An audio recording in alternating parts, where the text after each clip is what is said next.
Turabara mu kijenti bagenzi ba televiziyo yacu Homewood TV ndetse tukaba tubahaye n'ikaze mu kiganiro cyacu cy'uyu munsi nkuko mubibona kuri micro muri kumwe na jewe Iteka Nancy cyane. Ikiganiro cyacu cy'uyu munsi basha naje mu yandi mavuta naje mu bundi bushobozi. Ikiganiro cyacu cy'uyu munsi ndi kumwe n'umuntu adasanzwe cyane, umuntu akomeye gose, nyakubahwa, jewe ndamubaha gose. Turi kumwe n'umuntu w'umu CEO wiki Mugwe mudukurikirana muramenya byinshi igituma navuze mu CEO. Kaze cyane mu biganiro cyacu cy'uyu munsi. Turaguhaye ikaze mu biganiro cyacu cy'uyu munsi no kuri televiziyo yacu Homewood TV. Murakoze cyane.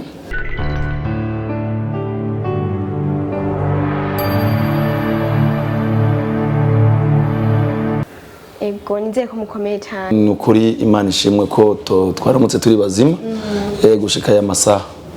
Imbere ya byose muraberewe gose. Murakoze cyane nivyo vyuwanje. Ego vraiment niyo mpamvu navuze kuri n'umunyakubahwa, ndakwemera gose kandi ndakubaha gose. Navuze ngo uri umu CEO. Reka ndaguha ikaze widondora beko baradukurikirana. Sanzwe nitwa Ciza Joseph.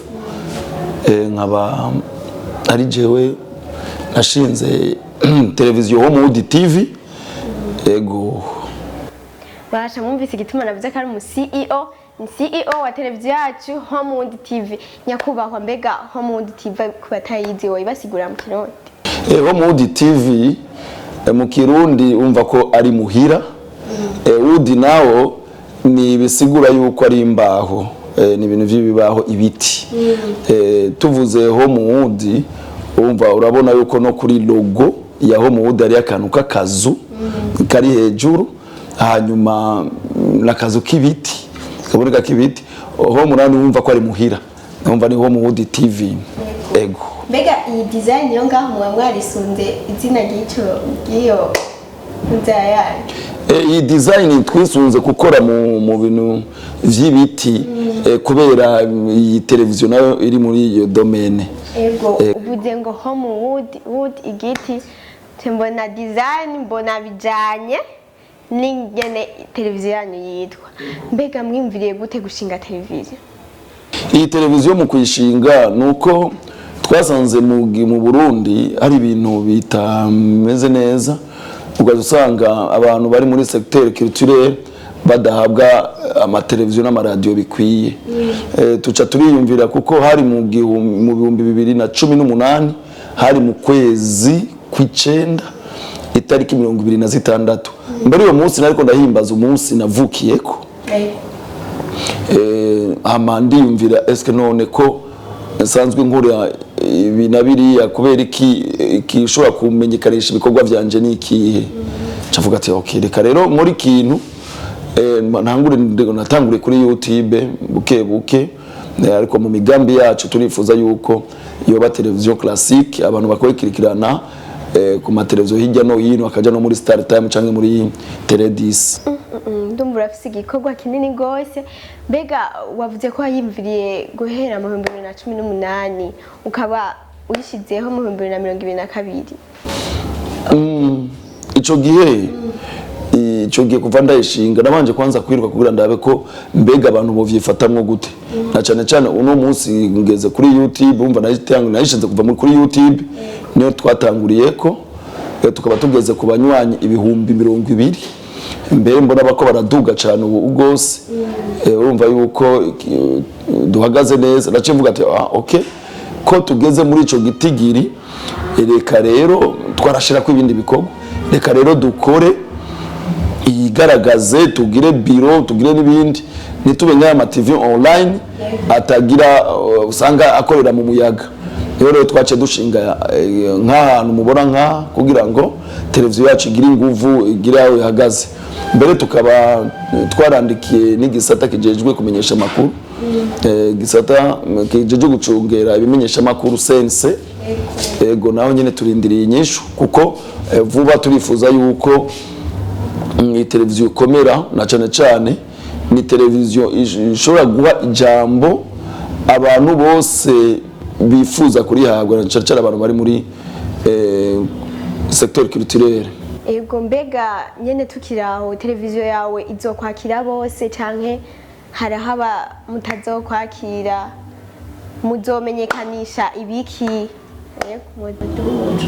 iyi televiziyo ikintu cya mbere twifuza nuko twasanze ibikorwa bya mvabwenge by'abantu bitamenyekana gusumba urumva ngo usanga ugiye gusaba kugira bamenyekanishe kuri ama televiziyo yabo bashinze bagusaba amafaranga abajournaliste n'ibindi twace tuvuga duti kubw'ivyo na twebwe ko turi muri iyo domaine reka tukore kugira ngo abantu bose bifuza ibikorwa byabo kubimenyekanisha bace kuri iyi televiziyo bibamenyekanisha.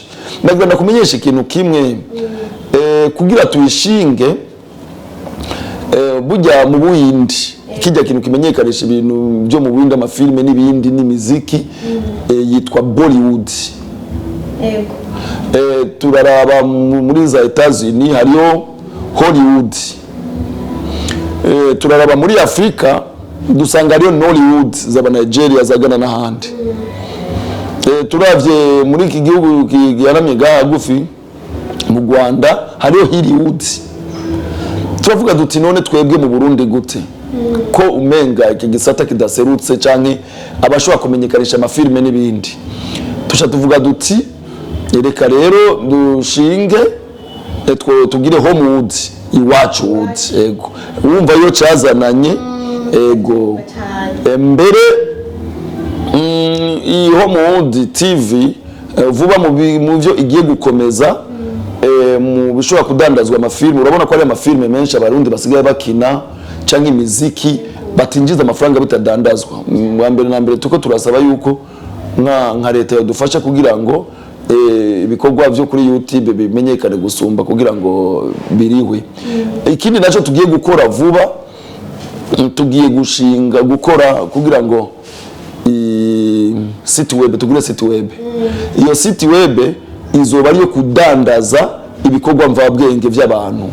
Umva yuko ari kikorwa kidasanzwe n'ibintu bitwara uburyo bwinshi ariko tuko turasaba Imana ko tuzobishika kuko ni ibintu twatanguye tuko turakora buke kugira ngo filme z'u Burundi muziki y'u Burundi umuntu afise tugenegene n'ibindi agiye azobizana babishireko hanyuma wenyene arashobora gukontrola nka kujya dukontrola za YouTube agakontrola kuri telefone yiwe amafaranga ariko aracako uko umuntu aravye.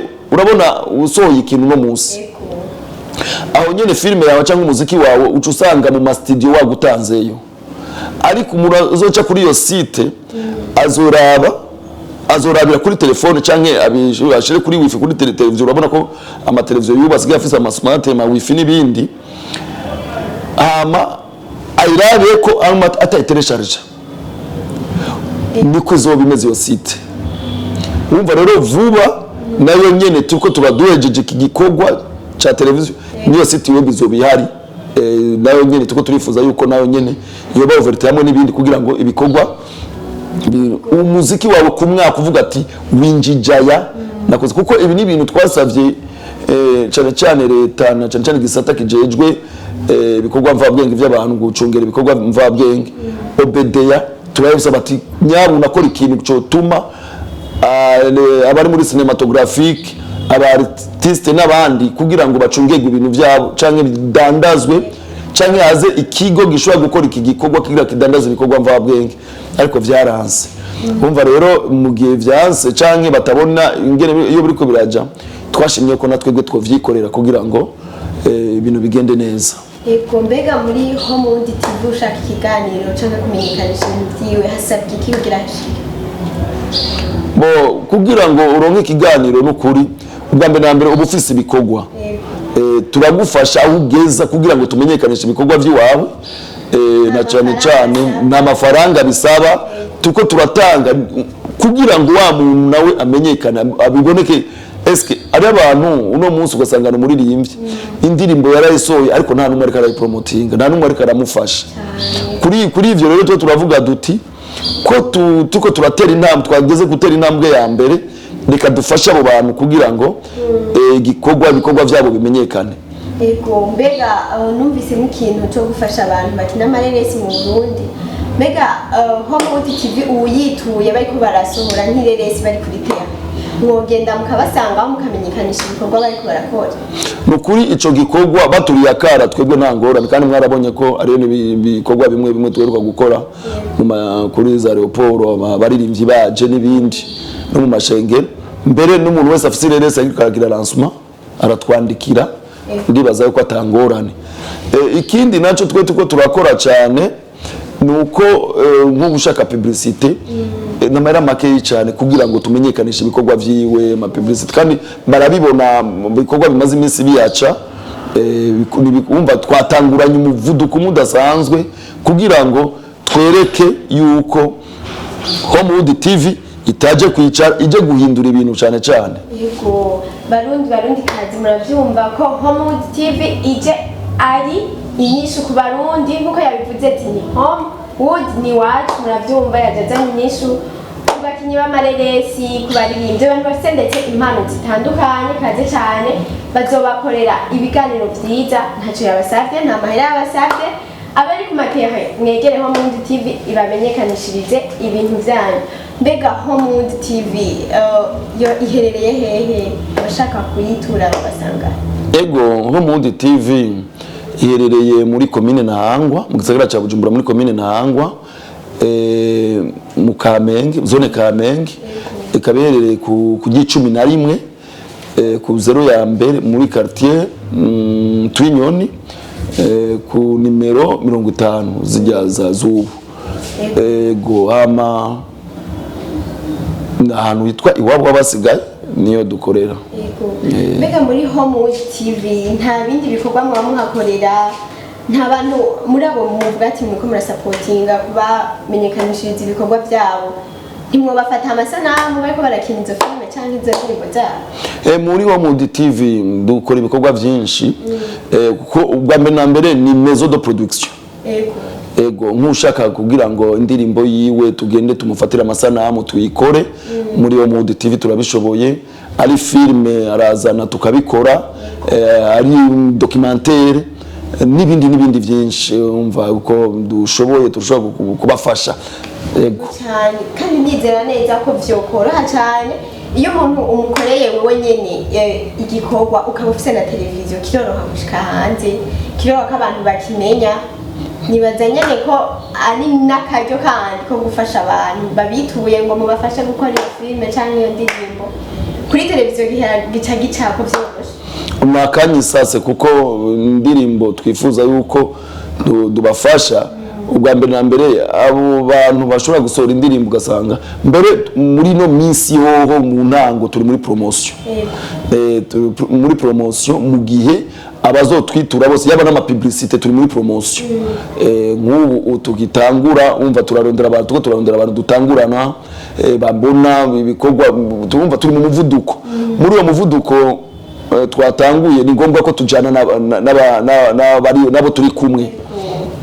Numva yuko rero mu bikorwa twe turimwo turahamagaye abantu bashoboye bashobora gukora ibikorwa bashobora kubona ko twofashanya kugira ngo ibikorwa byabo bitera imbere nkuko natwe turiko turatera imbere.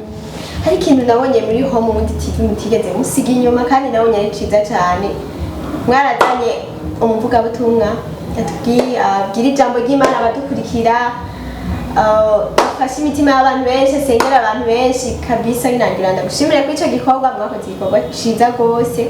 Hariho ikiganiro nabonye hariho benshi bafashijwe yarabasengera igiki Imana bahitagire hose. Nego murakoze si ico gusa tugiye gukora muri programme tuko turakorerako twararondeye umuvuga butumwa turamwereka ati burya ucisha uzuracisha ubutumwa kuri televiziyo bwoshika kure abantu baka imibabaro bafise n'ingorane bafise bigatuma baronka gahengo canke bakizwa canke bibafasha mu mitima.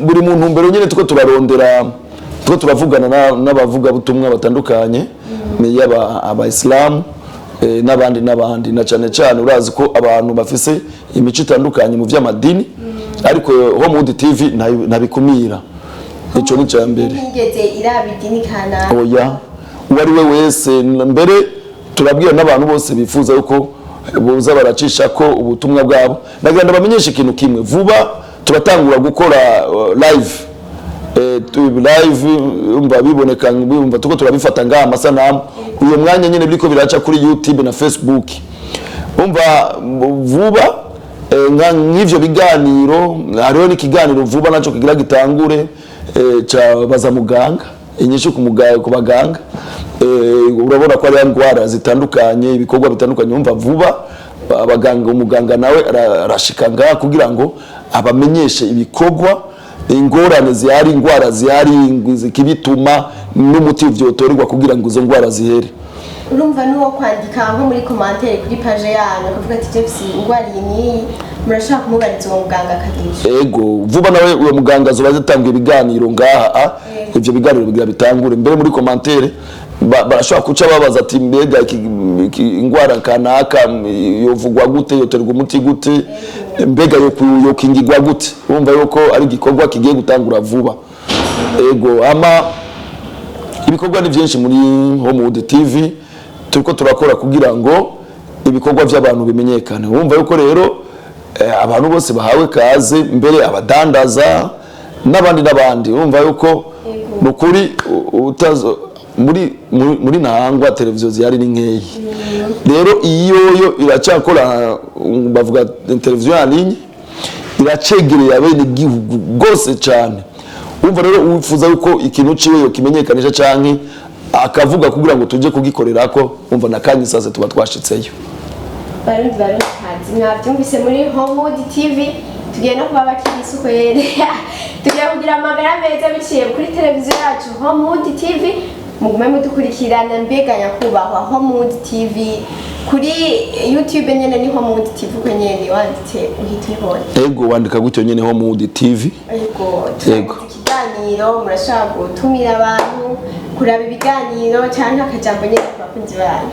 Bo akajambo kagasunika rugi nukuri ubwa mbere na mbere twebwe turashima kubona twaragize iciyumviro uno munsi tukaba tuko turagishikako ni Imana yabikoze suko kubw'umwana w'umuntu. Ubwa kabiri iki gikorwa si gwacu twe twenyene ni gikorwa ca bose turifuza yuko abafise ibindi bikorwa bitandukanye mbere turatumye abantu bafise ama mariage bateme amadote ama anniversaire tusa n'ibindi bo twebwe Homewood TV turabikora turabibumva twavuze ko turi muri promotion umva bisaba yuko ushobora kugira amahigwe mbere bishobotse muri promotion turiko turakora tukabona yuko ari igikorwa giciriritse turashobora kugikora ku buntu. Ego umva rero kugira ngo uyo muntu agenda yagaho Homewood TV ibikorwa tuko turakora vyiza. Mbegi yo promotion inzobe yo hirajya iyo promotion ni amezi 3 akanya nakiwanyu bashi promotion ntibacike. Ego gushika mu kwindwi wumva yuko tuzoba twamaze abo tuzoba twakoranye bazogenda bayaga ibikorwa twakoze. Ego nyakubahwa CEO wa televiziyo Homewood TV turagushimiye kanya waduhaye namana bivuza kanya n'amafaranga mwahite amafaranga mwakoze cyane Imana ibahezagire kandi Imana ibaje imbere mufise ibikorwa byiza biteza imbere igihugu ndetse biteza imbere n'abariko barakora bari ku kivi turabashimiye gose Imana ibahezagire. Murakoze cyane namwe Imana ibahezagire ama ndibaza yuko gikorwa ni cya twese nyakubahwa umukuru w'igihugu niwe yamavuga ati twese hamwe birashoboka reka rero dukore kugira ngo shira hamwe ryacu riteze imbere na bene ejo n'abariko bararikoreramo riteze imbere n'imiryango ya bamwe murakoze Imana ibahezagire. Bakunzi ba televiziyo yacu Homewood TV turabashimiye ko mwahisemo kudukurikirana mwumvise ibikorwa vya Homewood TV ni ibikorwa basha je vyandenze ibikorwa byinshi vyiza bigiye gufasha abarundi kazi abantu bafise impano zitandukanye kaje cyane ikirindiro mwumvise ahantu kiri mu Kamenge aho abantu benshi bakunda kwita iwabo n'abasigaye mutwiture tuzobafasha kandi gose mwarahezagiwe naho butaha ciao